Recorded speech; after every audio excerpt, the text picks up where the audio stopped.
So, deadman system eyeggwanga lya Russia ku nuclear ekola etya? The deadman system eyeggwanga lya Russia oba kyoyinza okugamba nti deadman switch eyeggwanga lya Russia ekola etya? Ekola mu ngeri bweti nti bakola sensors mu ttaka mu ground nti singa ettaka oba eggwanga lya Russia liba likubiddwa nuclear nga muba source, let's give it for example, ne muli kuba ne musaanyawo buli kimu, 30,000 nuclear weapons ziba zigenda kweronkinga. Oba katugambe nti ensi eweddewo by accident nti the nuclear system command is no longer connected ne ba commander, 30,000 nuclear weapons zetumanyiiko nga ffe abantu ziba zigenda kweronkinga ensi yonna eggweewo. So this was done, eno system ya creatingibwa after the Soviet War.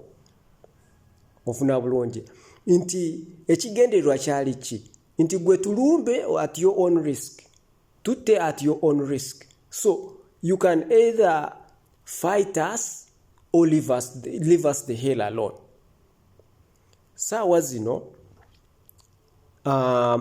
there's other European countries ngayo muziraba, they are taking us towards that point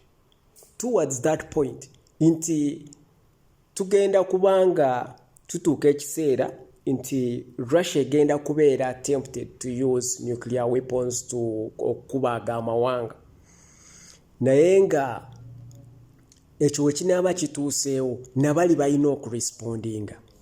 How they will respond we don't know, but nze njagadde enkunnyonnyole the dead man switch oba embeera saawa zino between these 2 months, Trump okuyingira mu office na Biden okuva mu office, embeera gye tulimu ensi wano eyinza okuggwaawo. Kigambibwa nti America lwaki bakola ekintu kino nti lwansonga nti baagala kubonereza abalonzi abalonda Trump. Can you imagine the nonsense, the madness? Nti bakyankalanye buli kimu Trump agenda okuyingira mu White House nga tewali kyasobola kukola while everyone is dead. So eggwanga lya Russia kino litandise okukiraba, kyovulaba bali mu kuteekawo nuclear bomb shelters, bali mu kukozesa abantu baabwe nuclear bomb drills, nti nuclear webe ekubye mukwata wa mugenda wa mukola kibye mulina okukozesa mu bisanga wa mugenda wa.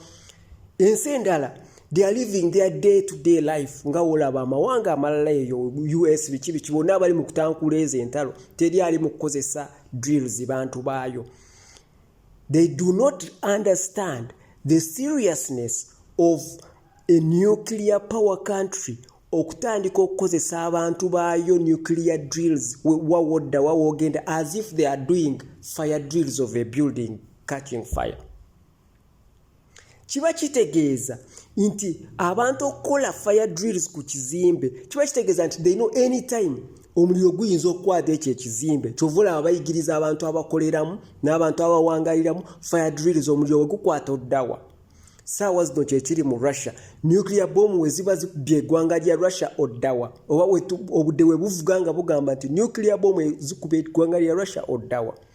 Ofuna bulungi. So naye nga teweerabira kiri kyenkugambye ekya dead man oba dead hand system nti nuclear z'eggwanga lya Russia emitwalo 3 plus fe tumanyiiko mitwalo 3 nti zo we zisensinga nti ettaka likubiddwa nuclear nga zisimbula zonna we ziri, zisimbula ne zigenda ne zizaayo ziri we zivudde na buli wamu we bazipointingira nti wolitawuliza kuva ku command weno gyogenda n'eri gyolaga.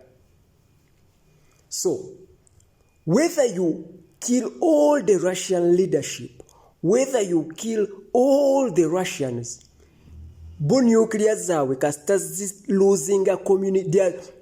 The dead man system works in 2 ways.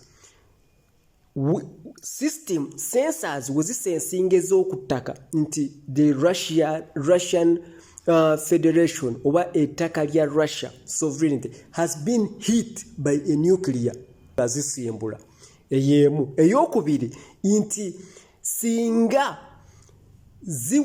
wabeera nga tewali communication weziruzinga communication ne command bali abateekamu code oba biki ne zitandika okubala paka ku zero nga teri azizzeemu. I don't know bazisetinga bbanga ki era zisimbula, which means nti ne wota Abarussia bonna n'obamalawo n'obwanga gw'abasoose n'obakuba tonnalabuka n'obamalawo zigenda kubala zisimbule. Ne wota leadership command yonna erina knowledge about whatever and whatever mu kimugunyu zigenda kusimbula zigende. Bw'obasooka ne nuclear wezilandingira nti bu ekyo tewali kuteesa, ezo zo zisimbulirawo ne zigenda ne zizzaayo eri gye wavudde. That is the problem with that dead man hand system eya nuclear z'eggwanga lya Russia.